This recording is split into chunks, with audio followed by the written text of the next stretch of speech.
Bom dia, irmãos! Que alegria nós estamos aqui nessa manhã, amém? Vamos começar com uma oração. Deus e Pai, muito obrigado pelo seu amor. Obrigado, Pai, porque o Senhor tem nos dado o que nós precisamos. Obrigado, Deus eterno, pelas dificuldades. Obrigado por aquilo que realmente faz com que tenhamos o caráter cada vez mais parecido com Jesus Cristo. Obrigado por tudo.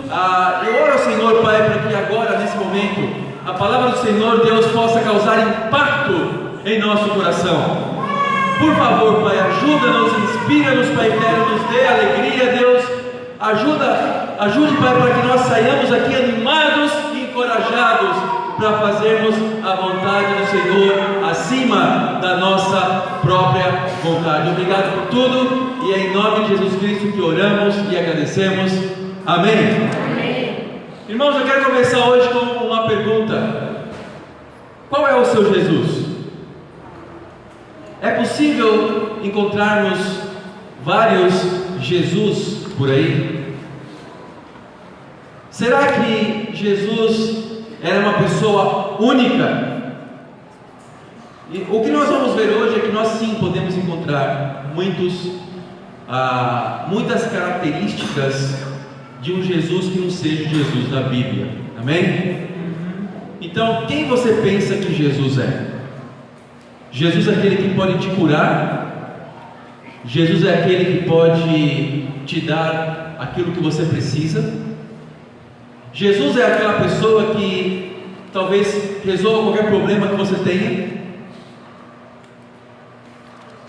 Jesus é seu ídolo? Ou Jesus é seu Senhor? Amém? O tema da pregação hoje é: quem é o seu Jesus? Vamos para 2 Tessalonicenses, capítulo 2.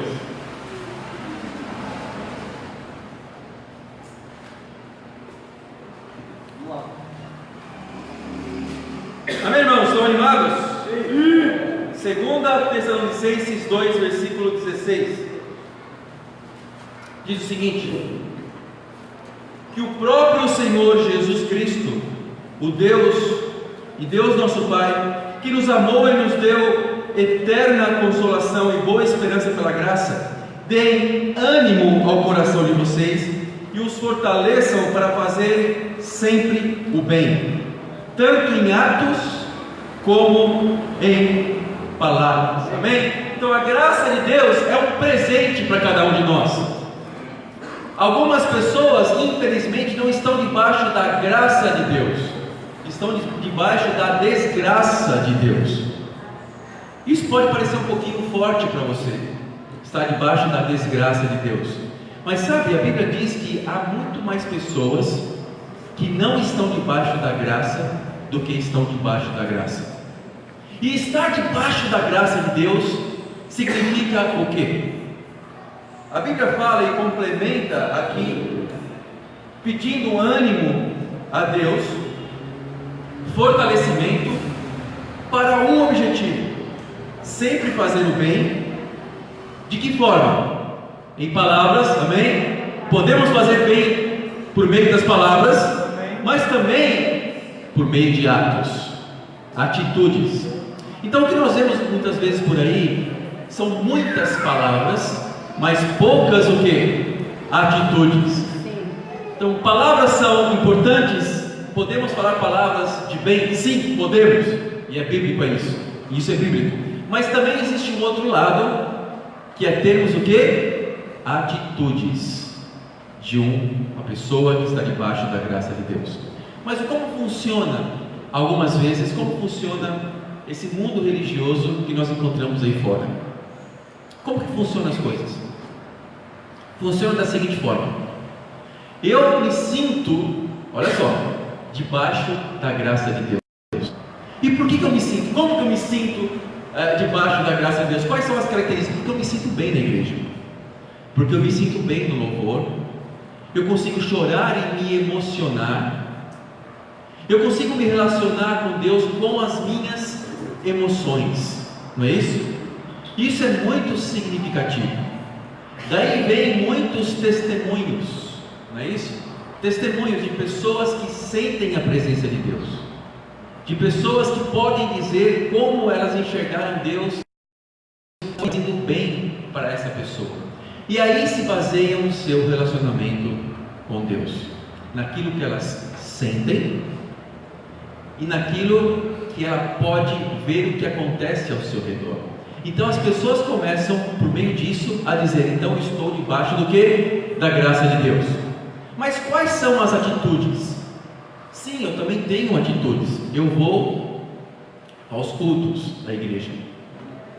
Então toda a semana tem um culto de domingo, não é isso? E de vez em quando tem algumas atividades na semana, como fazer parte de um grupo em casa, como fazer parte de talvez um outro culto durante a semana, etc.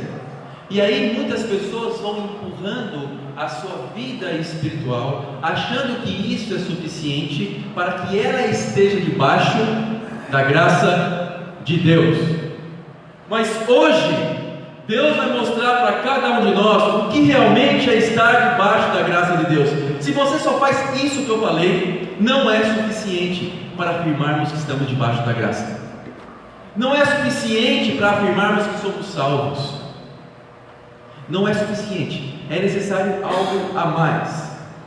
Então nós vamos agora apresentar o Jesus da Bíblia, amém? Que mostra como realmente podemos ter atitudes de pessoas que estão debaixo da graça de Deus, amém? Vamos abrir então em Lucas capítulo 14, versículo 33. Olha só o que Jesus fala. Vamos, Renato.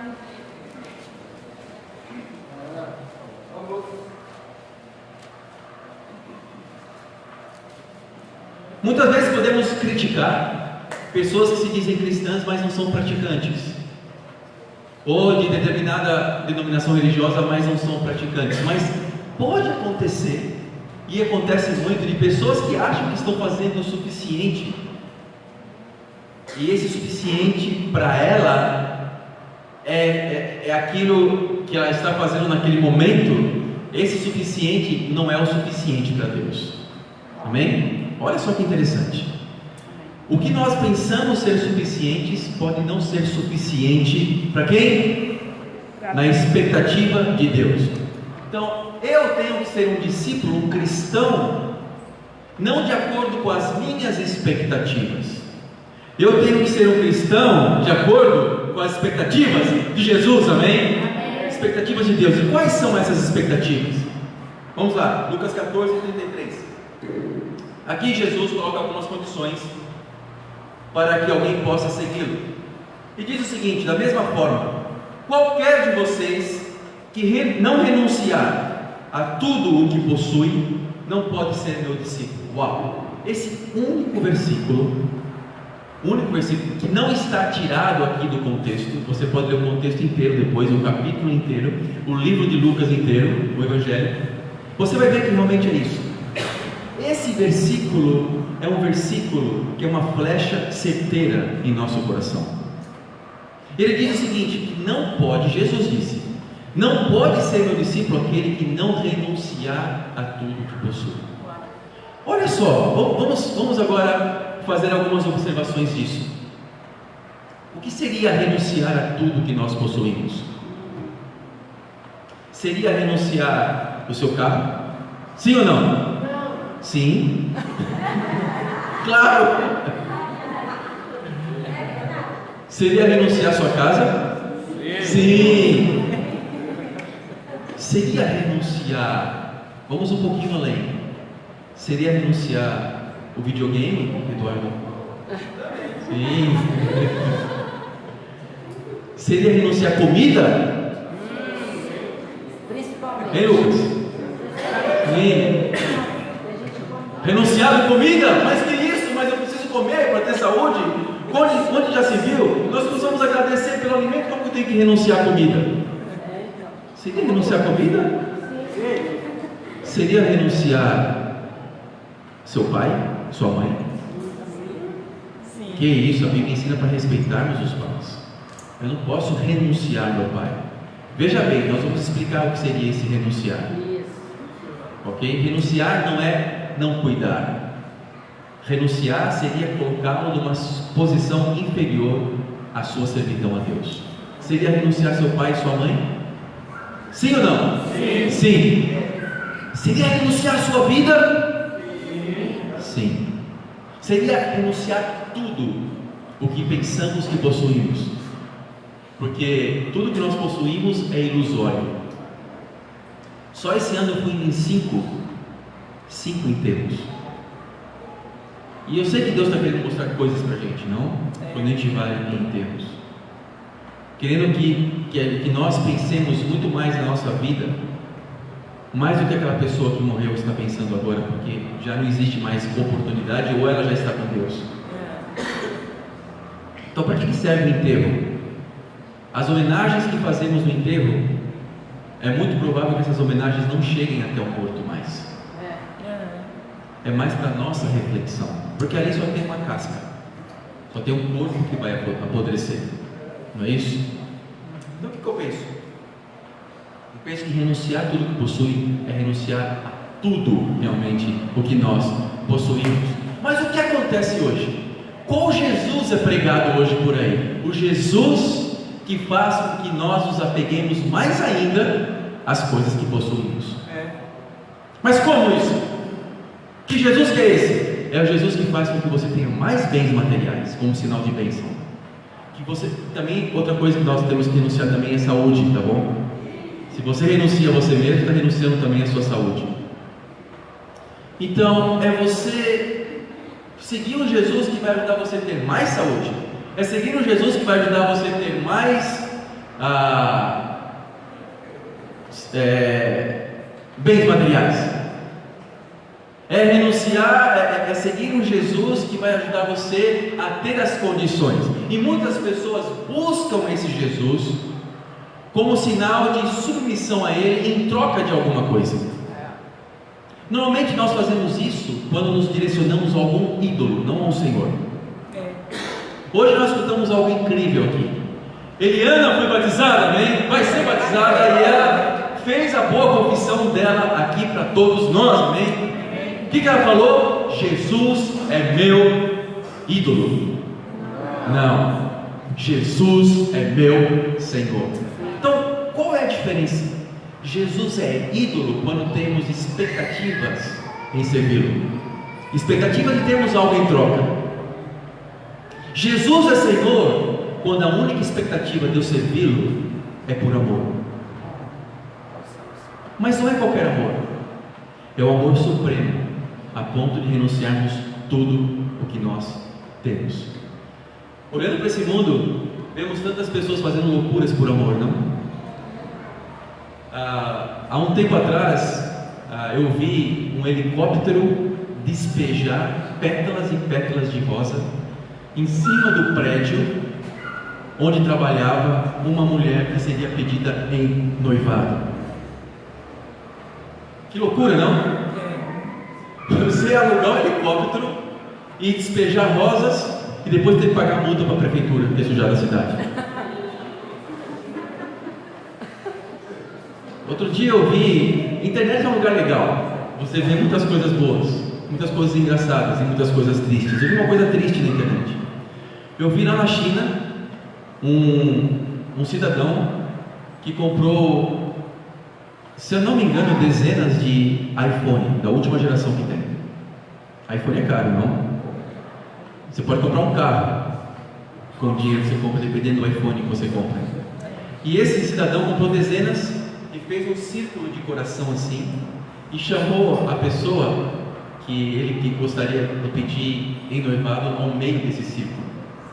Se ajoelhou, disse que tudo era dela, e disse também que fez aquele tradicional pedido de que ela pudesse, se ela pudesse se casar com ele. Não, você quer se casar comigo? Ela olha para tudo, olha para ele e não fala nada e foge.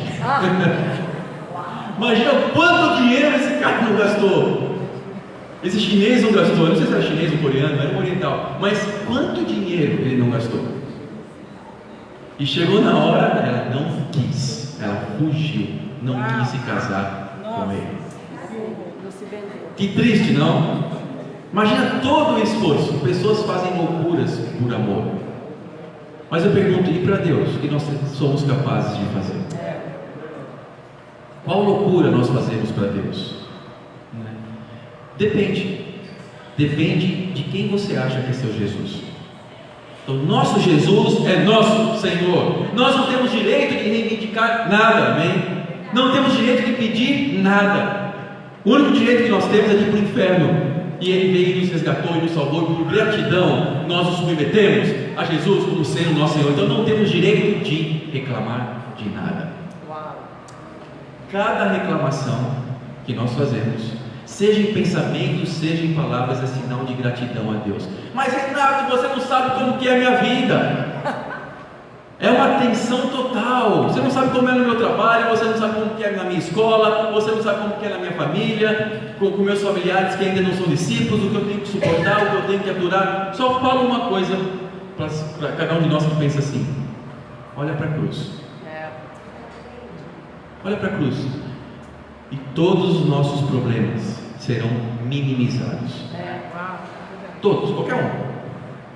Então, se nós nos submetemos a Jesus como nosso Senhor, encontramos o verdadeiro caminho, amém?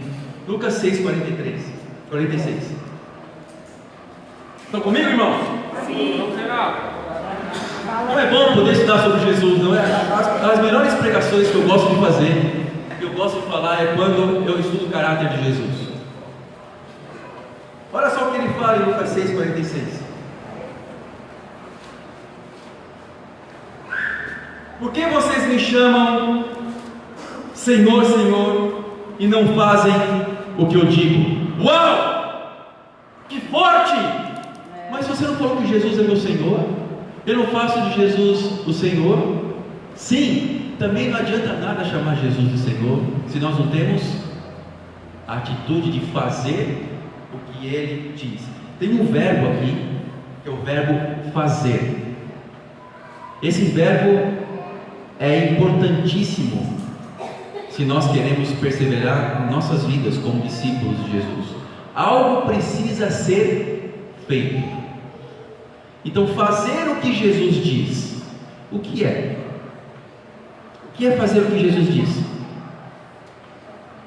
Uma das coisas, nós vimos renunciar ao que nós possuímos. Outra coisa que é fazer o que Jesus diz é entender o objetivo que Deus coloca para cada um de nós, para que sejamos discípulos. Qual o objetivo de seguir Jesus? Por exemplo, uma partida de basquetebol, ok? Imagina que legal seria jogar basquete sem cesta. Imagina. Já parou para pensar? Está batendo a bola, passa a bola, passa a bola. Quem ia ganhar o jogo? Ver jogo de futebol sem gol. A palavra gol vem do inglês goal, que significa objetivo, meta. Imagina, estou jogando futebol, jogar bobinho. É engraçado, mas quem ganha o jogo? É difícil, é triste. É bom ter o gol, porque quando tem um gol, alguém chuta a bola. O gol, vaza o goleiro, faz o gol, todo mundo grita gol! É isso, a alegria está aí. Quando alcança uma meta. Só que algumas pessoas seguem Jesus sem gol. Como jogar um basquete sem cesta. Terrível. Não tem metas, não tem objetivo, não faz o que Jesus diz. Qual que é a meta? Qual que é o objetivo então que Deus coloca para nós como discípulos? Então eu vou deixar de falar palavrões. Ok, uma boa meta. Então eu vou deixar de ter algumas atitudes como impurezas, sexo antes do casamento, que é imoralidade sexual. Então eu vou abandonar alguns pecados, como a Bíblia diz. Ok, podemos fazer tudo isso, podemos estar de acordo com as regras do basquete. Você pode estar com um meião, com o seu tênis em cano alto, com a sua camiseta regata. Você pode estar direitinho, de acordo com uma quadra de basquete, mas uma quadra sem cesta. O que vai adiantar? Você pode estar de acordo com as regras do futebol. A bola que deve pesar tantas libras, não é isso? e uniforme, caneleira, pode estar bonitinho. O uniforme mais bonito do planeta que é o uniforme do Palmeiras. Você pode estar, ok? De acordo com tudo bonitinho, mas se não tiver o gol, e que adianta toda essa beleza? Algumas pessoas estão na igreja assim, sem objetivo, por seguirem Jesus, simplesmente porque sentem, porque veem a beleza, mas não porque fazem gol. E Jesus quer que nós façamos gol. Isso seria muito superficial se eu parasse por aqui. Por quê? Porque o que é então fazer gol? Por que Jesus arrebanha pessoas para segui-lo? Por que Jesus então exige que nós esqueçamos nossos próprios interesses? Para que objetivo esquecemos os interesses para seguir um Jesus que não vai para lugar nenhum? E simplesmente vai ser algo que preenche minha vida?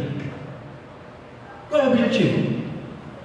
O objetivo de Jesus é para que sejamos usados, para que outras pessoas também venham para Jesus e abandonem seus pecados.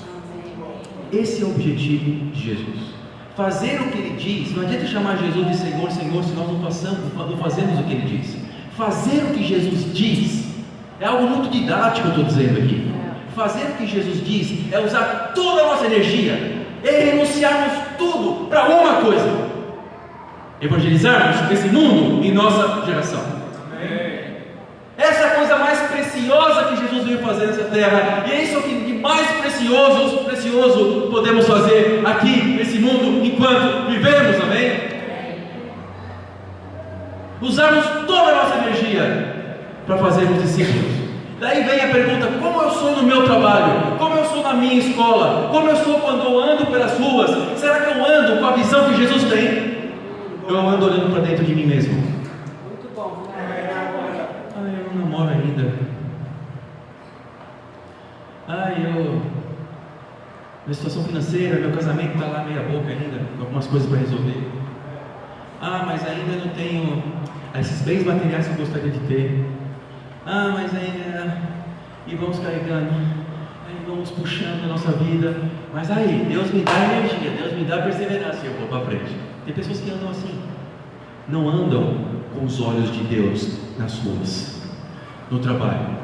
A única forma de sermos preenchidos e fazermos o que Jesus diz é quando nós estamos atentos para evangelizarmos esse mundo. Amém? Onde quer que nós estejamos, aproveitarmos as circunstâncias, em todos os lugares, aproveitarmos. Às vezes Deus permite que uma pessoa passe por um tipo de tristeza, por um tipo de vazio, como a Eliana, por exemplo, na sua antiga denominação.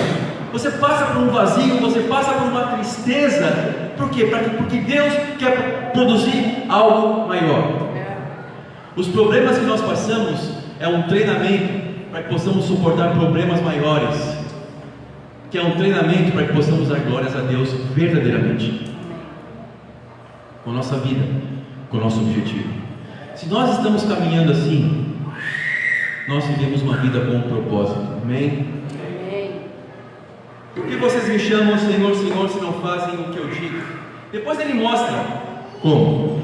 Quais outras palavras de Jesus? Essa pregação não tem pontos, tá bom? Não tem ponto. Então, talvez cada escritura você pode inventar seu ponto aí e colocar no seu caderno. Mateus 7, versículo 24. Vamos, Renato.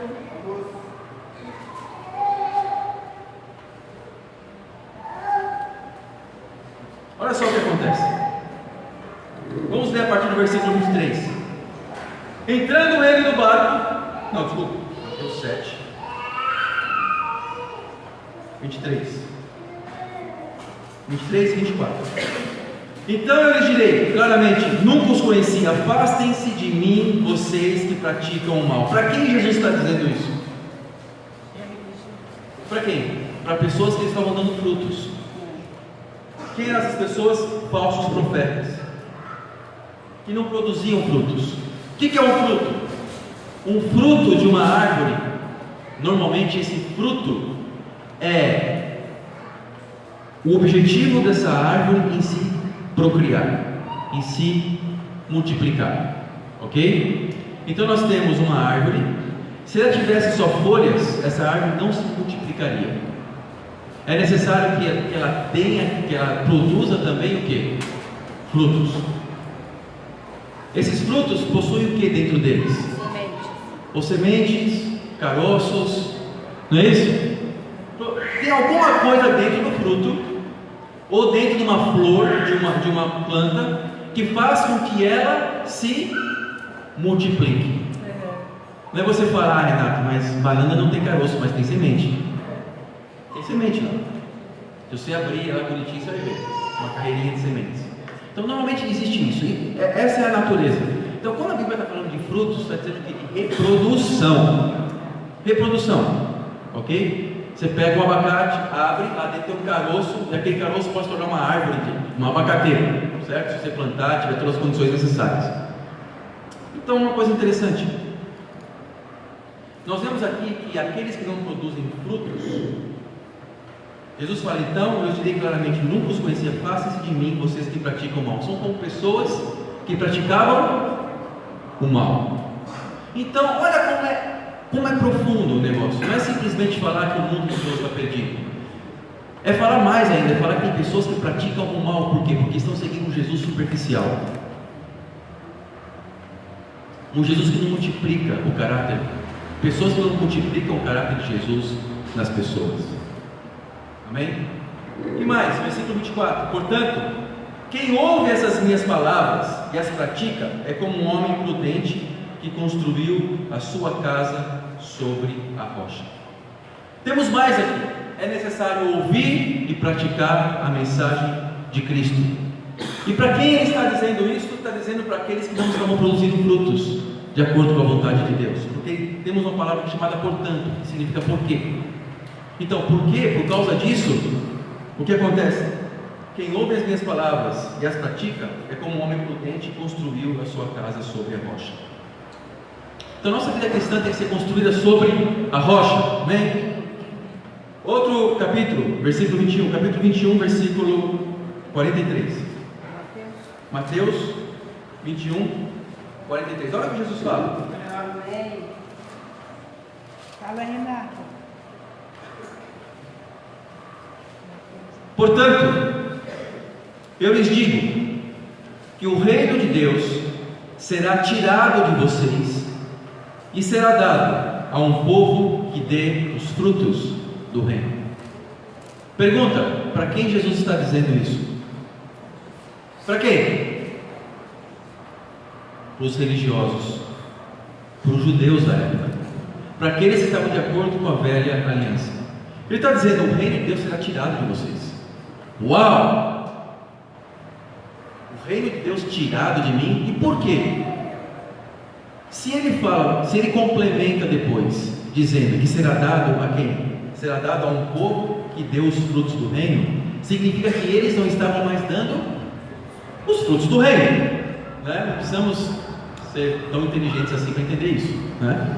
Então, o reino, então nós temos um princípio aqui: o reino é tirado de quem não dá frutos e dado a quem dá frutos do reino, a quem multiplica, a quem realmente está com os olhos de Deus, olhando para essa humanidade e sedento para estudar a Bíblia com as pessoas, sedento para ajudar essas pessoas a entenderem o que é ser um discípulo de Jesus Cristo, sedento para ajudar as pessoas a arrependerem de seus pecados, sedentos para ajudar as pessoas a renunciar a tudo que possui e fazer de Deus, de Jesus, um Senhor e não um ídolo. Olha que interessante, olha como o pensamento vai se completando e complementando, não? O que nós estamos fazendo como discípulos de Jesus? Então, esse é o Cristo que constantemente dizia: siga-me. Aqueles que não seguiam, pereciam. Jesus disse coisas duras aos homens. Quem é o Jesus que nós seguimos? Jesus deu orientações muito bem específicas para aqueles que queriam segui-lo. Sabe, há muita confusão por aí. Por quê? Porque em muitos lugares não fazemos o principal. Quem aqui já foi numa churrascaria? Levanta a mão. Vamos. Imagina só, você chega na churrascaria, tem aquele balcão, mas só tem frutas e verduras. Aí, pensa nisso. Vamos supor que você tenha ganhado um convite aqui para ir numa churrascaria agora. Uau! Que legal! Aí chega no numa letrinha bem miudinha e você vê, não servimos carne. Daí você está lá na mesa, vem aqueles caras que passam, né, os garçons servindo carne, tem lá um abacaxi desse tamanho, cortando o seu prato. Depois tem lá o outro, né, com, sei lá, uma melancia para servir, fatias de melancia. Você se sente enganado, não? Estar no reino de Deus, sem termos a expectativa de produzirmos frutos, é como estar numa churrascaria, sem comer carne. E pior, sabe o que é pior? Está nessa churrascaria, você está comendo melancia, mas sentindo o cheirinho da carne.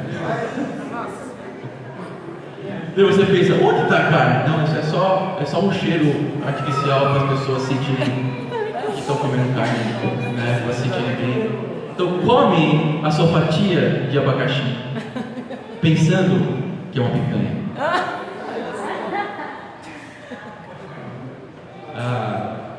Bom, você não vai poder reclamar por quê?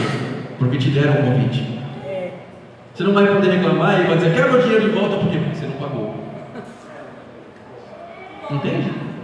Da mesma forma, sabe, eu acho, sendo bem sincero para cada um de nós, eu acho que nós precisamos sair do comodismo aqui. Sim, verdade. Sim, fala aí, não. Verdade. A igreja para alguns é como uma churrascaria de frutas. A igreja para alguns é como um jogo de futebol sem gol. É por isso que algumas pessoas se sentem cansadas, exaustas, porque não servem a Jesus de acordo com o objetivo que Ele tem para cada um de nós. Amém? Amém. Vamos para Lucas 12, Amém. versículo 49. Fala, Não Renato. para por aí, tá? Vamos lá. Vamos, Renato. Olha o que Jesus fala. Esse trecho fala que Jesus não traz paz, mas traz o quê? Divisão. Uau! Jesus é da paz, Deus é do amor, e nós confundimos paz com amor. Meu amigo, para eu amar as pessoas dentro da minha casa, nem vou falar fora, da minha casa, de acordo com a expectativa de Deus, só comprando briga. Verdade. Verdade. Para eu amar no discipulado das pessoas, para as pessoas me amarem também, só comprando briga. É verdade. É isso mesmo. Porque muitas vezes eu me coloco como uma pessoa teimosa e eu preciso me arrepender disso. Sabe? E só comprando briga. É isso que Jesus está querendo dizer aqui. Que aquele cristianismo, paz e amor, não é paz e amor, é só paz. Amor verdadeiro é quando nós pagamos o preço. É verdade. Para nós sabermos que Jesus amou cada um de nós até o final, Ele teve que passar pela cruz. É verdade. Ele teve que ser açoitado. Olha que pensamento interessante. E vamos ver aqui então, versículo 49. Vim trazer fogo à terra. E não só isso, olha o que ele fala depois. E como gostaria que já tivesse aceso. Uau! Ele fala que nós temos um ponto de exclamação aqui. Vamos colocar a entonação correta então. Vim trazer fogo à terra. E como gostaria que já tivesse aceso. Assim que Jesus está falando. Desse jeito que eu falei agora. Porque tem um ponto de exclamação. Mas tenho que passar por um batismo. E como estou angustiado até que ele se realize. Jesus está falando aqui da cruz. O que ele tinha que passar. O sofrimento que ele tinha que passar. Nós sabemos que a cruz, o batismo nosso é participar do que Jesus passou na cruz. Amém? Então, para nós não sermos crucificados na madeira, Deus fez com que nós pudéssemos ser mergulhados na água. Melhor, não? Por isso ficamos mais gratos ainda a Deus. Mas merecíamos ser pregados na cruz por causa dos nossos pecados, não Jesus. Versículo 51. Vocês pensam que eu vim trazer paz à terra? Não, eu lhes digo. Ao contrário, vim trazer divisão! Exclamação. Você já viveu isso? Pessoas já se dividiram de você por você ser um discípulo comprometido? Sim. Ninguém vai querer se dividir de você se você é um discípulo, né? Um discípulozinho legal. Não. Pessoas vão querer nos perseguir porque nós pisamos no calo pecaminoso das pessoas. 52. De agora em diante, haverá 5 numa família, divididos, uns contra os outros. 3 contra 2 e 2 contra 3. Minha família tem 4 pessoas, mas a família do Manuel tem 5. Mas ainda bem que todos tomaram a decisão de ser discípulos, amém? Mas mesmo assim tem guerra. Por quê? Porque para amar, para o Manuel amar e Ana amarem esses 3 marmanjos que estão aqui hoje, precisa comprar guerra com eles, não? Pensa que deve ser fácil amar o Gustavo, não? O último dos 3 a ser batizado. Versículo 53. Estarão divididos pai contra filho, e filho contra pai, mãe contra filha e filha contra mãe, sogra contra nora, isso é fácil, e nora contra sogra. A divisão completa. Jesus veio pegar uma família normalzinha, legalzinha, né? Cada um no seu pecadinho, ninguém incomodando o outro, né? Eu sei qual limite eu posso ir até meu filho, então eu sei qual limite eu posso ir até com meu irmão. Então eu não vou comprar confusões, deixar ele para o inferno no pecado dele, mas a gente vai ficar em paz. Fala, Renato. Deus me E assim, as famílias estão assim hoje. Não compram brigas por causa da Bíblia, por causa de Deus, por causa do que é correto. Não compram brigas, porque pensam que brigar é não amar. É não amar. O que Jesus faria se estivesse na sua família, de carne e osso, e olhasse a situação do que estava acontecendo? Ah, mas Jesus ainda faz. Não esse Jesus que eu leio na Bíblia. Ah, então eu não posso ir até perto. Não. Compre brigas, não por causa do seu orgulho, mas por causa do amor de Deus. Amém. O que é comprar briga? É ser íntegro no seu caráter, não distorcer o seu caráter. Tem pessoas que pensam assim: eu vou, manipular um pouquinho das situações, vou fazer um pouquinho de pecado aqui, porque no futuro eu quero que essa pessoa seja salva. Não. Tinha vezes que eu tinha que tirar meus filhos da cama, puxando eles para ir para a igreja, quando eles não eram discípulos. Sim. Mas Renato, você vai criar asco. Eles vão odiar a igreja, eles vão ter nojo da igreja. Eu vou dizer uma coisa para vocês: eles vão ter nojo da igreja de qualquer jeito. É verdade. Você obrigando eles, por justiça e por amor a Deus, ou os colegas deles no mundo fazendo descaso de Deus. Esse é o pior nojo que alguém pode ter da igreja. Eu prefiro que meu filho tenha nojo de mim, porque eu faço o que é correto, do que tenha nojo de Deus, por influência de seus amigos no mundo. É isso que eu sempre pensei. E não é mérito nenhum meu e do Maria José que meus 2 filhos foram batizados. Não é mérito nosso.